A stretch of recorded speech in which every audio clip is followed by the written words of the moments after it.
वही बहन है जब तेरी माँ की गोद में आई थी और माँ की कलाई पे लेटी हुई थी, माँ के बाजू पे लेटी हुई थी। आसमान से एक फरिश्ता आया था और उस फरिश्ते ने आके पैगाम दिया था, माँ और बेटी की तरफ इशारा किया था और कहा था तू भी कमजोर और ये भी कमजोर है। कहाँ इनकी सरपरस्ती करने वाला बाप, कहाँ इनकी कफालत करने वाला तेरा शोर, कहाँ है इस बच्ची का बाप तेरा शोर। मैं उसके लिए आसमान से एक पैगाम लेके आया। मालिक कायनात ने फरमाया तेरे घर में मैंने बेटी दी, तू परेशान ना होना, आज के बाद तेरे जितने भी काम है सबका जिम्मा अल्लाह ने उठा लिया है। ये बेटी की अहमियत थी। अब जिसके एक बेटी पैदा हो दूसरी बेटी आ जाए, समझ लो खानदान में कोक को किसी की नजर लग गई। तीसरी बेटी आ जाए, कहते हैं मौलवी साहब तवीज हो, लगता है मेरे बच्चे पे किसी ने जादू करा दिया है। अगर बच्ची मेरे अजीजों जादू का सबब बनती, नहूसत का सबब बनती, अगर ये घर के उजाड़ने का सबब बनती, बाप की कमाई का खत्म करने का सबब बनती, तो सैयदुल अंबिया खत्म नबूवत का ताज पहनने वाले जनाब इमामुल अंबिया सल्लल्लाहु तआला अलैहि वसल्लम को 4 रहमतें अल्लाह ना अता फरमाता। 4 बेटियां, बेटा है दुनिया से चला गया।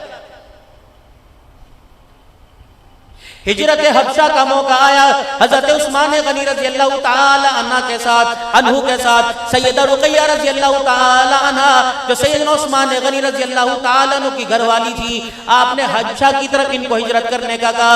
हजरत लूत अलैहिस्सलाम के बाद ये पहला जोड़ा था, हजरत रुक़ैया उस्मान गनी रज़ी अल्लाह तआला अन्हु का, जिनको रहमत आलम सल्लल्लाहु तआला अलैहि वसल्लम ने रुखसत किया।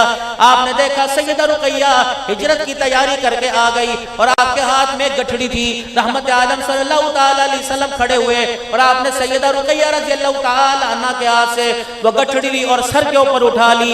हजरत उस्मान रज़ी अल्लाह तआला अम्मा रुक़ैया रज़ी अल्लाह तआला अन्हा आगे बढ़े और कहने लगे अल्लाह के नबी गठड़ी मुझे दे दीजिए। आपने फरमाया बेटी ये तेरा बोझ नहीं है, ये बेटी ये गठड़ी मुझे उठाने दे, इसमें तेरे कपड़े होंगे, इसमें तेरी जरूरत का सामान होगा।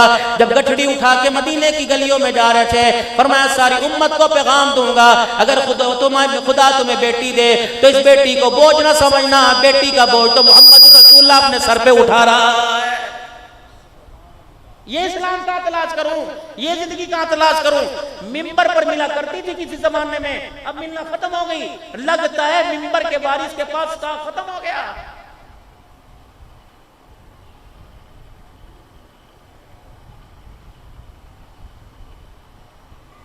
ये किरदार कौन बताएगा? सैयदा फातिमा ज़हरा रज़ी अल्लाह तआला अन्हा मदनी करीम सल्लल्लाहु तआला अलैहि वसल्लम के घर आई। रहमत वाले नबी सल्लल्लाहु तआला अलैहि वसल्लम ने देखा चेहरे पे मुस्कुराहट है। आपने फरमाया फातिमा किस चीज पर तुझे हंसी आ गई?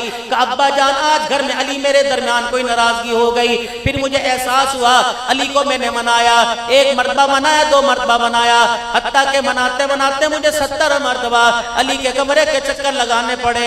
रहमत की आंखों में आंसू आ गए। बच्ची हंस रही है, बच्ची हंस रही है, आप रो रहे हैं। अब्बा जान मैं तो अली को राजी करने में हंस रही हूँ और आप क्यों रो रहे हैं? फरमाया बेटी खुदा का शुक्र है तुम मियां बीवी आपस में राजी हो गए। रब्बे अकबर की कसम है अगर तेरे 70 मरतबा या कई मरतबा जाने पर अली नाराज होता, ए फातिमा इस हालत में तू दुनिया से चली जाती तो मैं मोहम्मद तेरा जनाजा ना पढ़ाता।